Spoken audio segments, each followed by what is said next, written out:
ಎಲ್ರಿಗೂ ನಮಸ್ಕಾರ. This is Parmeshwar, one of the physics teacher from DVK classes. Today we will discuss about 5 mark important questions for the board examination 2025. ಈ 5 marks important questions ಅಂತ ನೋಡ್ತಾ ಹೋದ್ರೆ ಇದರಲ್ಲಿ current electricity that is third chapter plays an important role.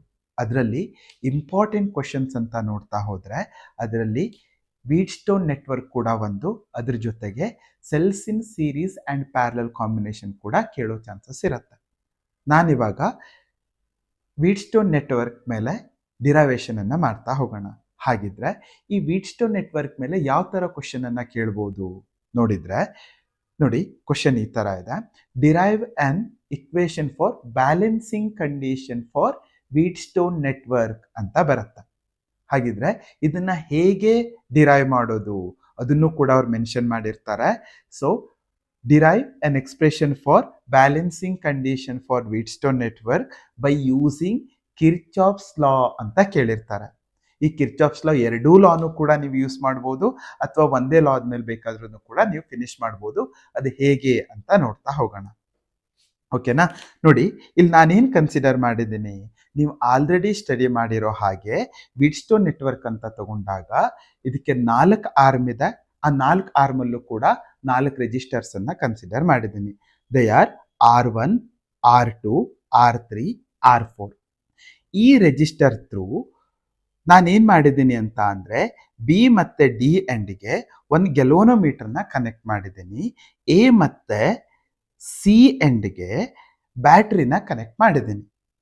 ಹಾಗಿದ್ರೆ ಇಲ್ಲಿ current ಹೇಗೆ distribute ಆಗತ್ತೆ, ಹೇಗೆ ಪೊಟೆನ್ಷಿಯಲ್ ಡಿಫರೆನ್ಸ್ ನ ಕನ್ಸಿಡರ್ ಮಾಡಿದ್ದೀವಿ ಅನ್ನೋದನ್ನ ನೋಡೋಕ್ಕೋಸ್ಕರ we need to consider Kirchhoff's network rule or loop rule. ಇದರಲ್ಲಿ ಎರಡು ರೂಲ್ ಅನ್ನು ಕೂಡ ಕನ್ಸಿಡರ್ ಮಾಡೋಣ. ನೋಡಿ ಇಲ್ಲಿ ಬ್ಯಾಟ್ರಿ ಇಂದ ಬರ್ತಾ ಇರೋ ಕರೆಂಟು ಎ ಜಂಕ್ಷನ್ ಬಂತು ಅಂತ ಅಂದ್ರೆ ಅದು ಸ್ಪ್ಲಿಟ್ ಆಗ್ತಾ ಇದೆ. ಆ ಸ್ಪ್ಲಿಟ್ ಆಗ್ತಾ ಇರೋ current some amount of current will pass through R1, some amount of current will pass through R2. Let me consider the current which is passing through R1 is I1, the current which is passing through R2 is I2. Similarly, when the same current comes to point B, that is at junction B, again it is going to split up. Adralli current R3 through ಕೂಡ ಹೋಗುತ್ತೆ, ಅದೇ ತರ ಗೆಲೋನೋಮೀಟರ್ through ಕೂಡ ಹೋಗುತ್ತೆ. ಈ ಗೆಲೋನೋಮೀಟರ್ through pass ಆಗೋ current ಅನ್ನ IG ಅಂತ ಕನ್ಸಿಡರ್ ಮಾಡಿದ್ದೀನಿ. R3 ಥ್ರೂ ಹೋಗೋ ಕರೆಂಟ್ ಅನ್ನ I1 ಮೈನಸ್ IG ಅಂತ ಕನ್ಸಿಡರ್ ಮಾಡಿದ್ದೀನಿ. ಯಾಕಂತ ಅಂದ್ರೆ ನೋಡಿ ಈ ಬಿ ಯಲ್ಲಿ ಬರ್ತಾ ಇರೋ I1 ಅಷ್ಟು ಕರೆಂಟು ಅದರಲ್ಲಿರೋ ಸ್ವಲ್ಪ ಅಮೌಂಟು ಗೆಲೋನೋಮೀಟರ್ ಥ್ರೂ ಹೋಗ್ತಾ ಇದೆ, ಸ್ವಲ್ಪ ಕರೆಂಟು R3 ಥ್ರೂ ಹೋಗ್ತಾ ಇದೆ. ಆ R3 ಥ್ರೂ ಹೋಗೋ ಕರೆಂಟ್ ಅನ್ನ I1 ಮೈನಸ್ IG ಅಂತ ಕನ್ಸಿಡರ್ ಮಾಡಿದ್ದೀನಿ. ಅದೇ ತರ ನೀವು ಈ ಪಾಯಿಂಟ್ ಡಿ ಕನ್ಸಿಡರ್ ಮಾಡಿದ್ರೆ ಇಲ್ಲೂ ನೋಡಿ the currents which are entering the junction D R the current IG and I2. ಇದು ಎರಡೂ ಸೇರ್ಬಿಟ್ಟು R4 ಅಲ್ಲಿ ಎಕ್ಸಿಟ್ ಆಗ್ತಾ ಇದೆ. ಅದನ್ನ ನಾನು I2 ಪ್ಲಸ್ IG ಅಂತ ಕನ್ಸಿಡರ್ ಮಾಡ್ತೀನಿ. ಹಾಗೇನೆ ಇದೆಲ್ಲ ಕಂಬೈನ್ ಆಗಿ ಸಿ ಥ್ರೂ ಅದೇ ತರ ಪಾಸ್ ಆಗ್ತಾ ಇರುತ್ತೆ. Next we need to derive an expression for balancing condition of this network. ಆ ಕಾರಣಕ್ಕೋಸ್ಕರ ನಾವು I will consider Kirchhoff's loop rule which states that total sum of EMF and potential difference in a loop is equal to 0. ನಾವು ಹಾಗಿದ್ರೆ ಇಲ್ಲಿ ಎಷ್ಟು loop ಅನ್ನ consider ಮಾಡ್ಬೋದು ನೋಡಿ. ನಾನು ಫಸ್ಟ್ ಲೂಪ್ ಅನ್ನ ಕನ್ಸಿಡರ್ ಮಾಡ್ತೀನಿ ABDA. ಅದೇ ತರ ಇನ್ನೊಂದು ಲೂಪ್ ಅನ್ನ ಕನ್ಸಿಡರ್ ಮಾಡ್ತೀನಿ BCDB.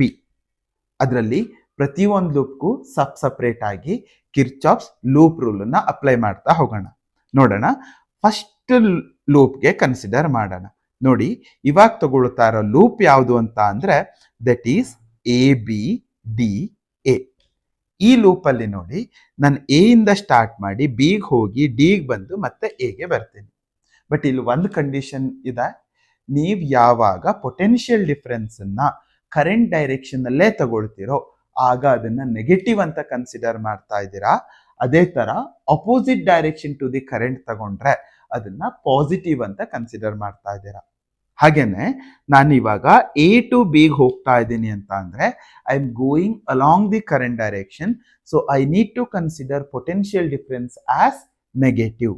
So for that reason, I'll consider potential difference between A and B as minus I1 R1 ಅಂತ ಕನ್ಸಿಡರ್ ಮಾಡ್ತೀನಿ. ಅದೇ ತರ potential difference B to D ಬಂದಾಗ ನೋಡಿ, ಇವಾಗ್ಲೂ ಕೂಡ ಕರೆಂಟ್ ಡೈರೆಕ್ಷನ್ ಅಲ್ಲೇ ಬರ್ತಾ ಇದ್ದೀರಾ, ಆ ಕಾರಣಕ್ಕೋಸ್ಕರ ಮೈನಸ್ ಅಂತ ಕನ್ಸಿಡರ್ ಮಾಡಿದ್ದೀನಿ. ಹಾಗಿದ್ರೆ that potential difference can be taken as I G, which is current passing through galvanometer into the resistance of the galvanometer G. Now I need to go from D to A. Here we are going in opposite direction to the current, so I consider potential difference as positive. Adanna plus I2 R2 ಅಂತ consider ಮಾಡಿದ್ದೀನಿ.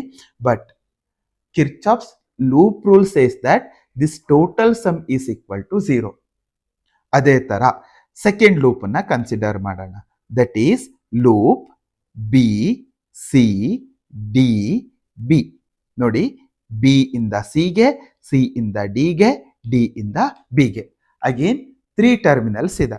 ಹಾಗಿದ್ರೆ ನಾನು B ಇಂದ start ಮಾಡ್ತೀನಿ.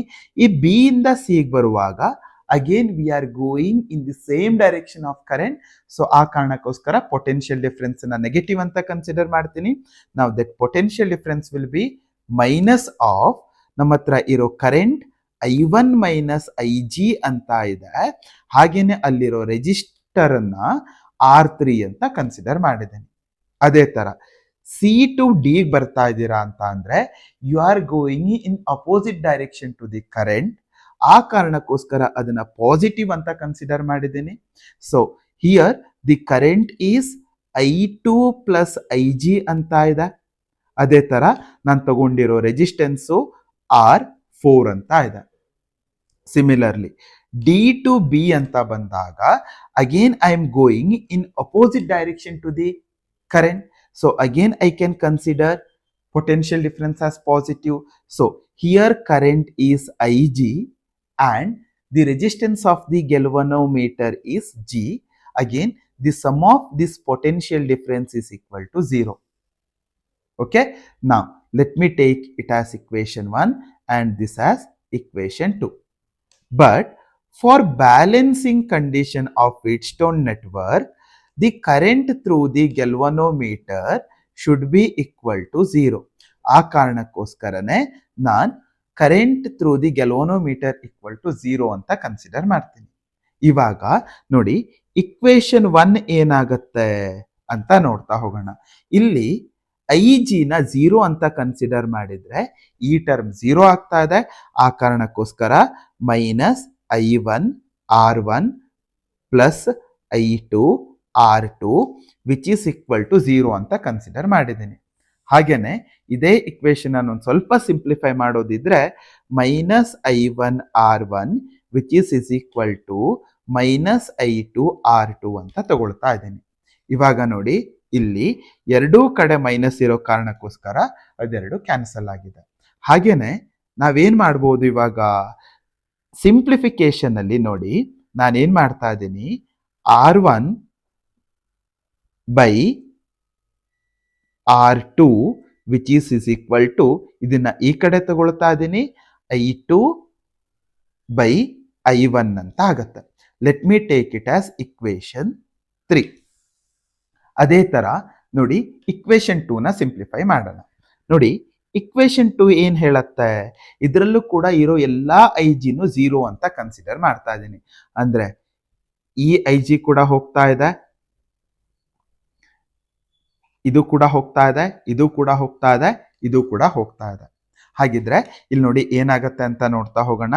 ಇರೋ equation ಅನ್ನ consider ಮಾಡ್ತಾ ಹೋದ್ರೆ ಇವಾಗ ನಮ್ಮ ಹತ್ರ ಉಳ್ಕೊಂಡಿರೋ ವ್ಯಾಲ್ಯೂಸ್ ಏನಂತ ಅಂದ್ರೆ ಮೈನಸ್ I1 R3, ಅಗೇನ್ ಇಲ್ಲಿ plus I2 R4 and this equation is 0, so the whole equation will become 0. Next equation 2 ನ ಈ ತರ ಬರ್ಕೊಳ್ತಾ ಇದೀವಿ. ಈ ಇಕ್ವೇಶನ್ 2 ನ ರಿಅರೇಂಜ್ಮೆಂಟ್ ಮಾಡಿ ಬರೆದಾಗ -I1R3 which is equal to -I2R4 ಅಂತ ಬರುತ್ತೆ. ಇದನ್ನ ನೋಡಿ, ಈ ಇಕ್ವೇಶನ್ ಅಲ್ಲೂ ಕೂಡ ಮೈನಸ್ ಮೈನಸ್ ಕಾಮನ್ ಇದೆ, ಅದನ್ನ ನೆಗ್ಲೆಕ್ಟ್ ಮಾಡ್ತಾ ಇದ್ದೀನಿ. ಅದೇ ತರ ಈಗ ಇದನ್ನ ರಿಅರೇಂಜ್ ಮಾಡಿದ್ರೆ R3/R4 which is equal to I2/I1 ಅಂತ ಆಗುತ್ತೆ. Can I consider it as equation 4?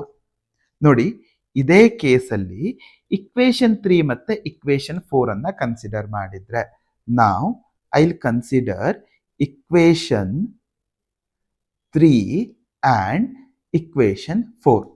RHS part ಎರಡು ಸೇಮ್ ಇದೆ, ಹಾಗಿದ್ರೆ LHS ಪಾರ್ಟ್ ಎರಡು ಕೂಡ ಸೇಮ್ ಇರಲೇಬೇಕು. ಆ ಕಾರಣಕ್ಕೋಸ್ಕರ I will write R1/R2 which is equal to R3/R4 ಅಂತ ಬರೀತೀನಿ. This is the balancing condition of Wheatstone network.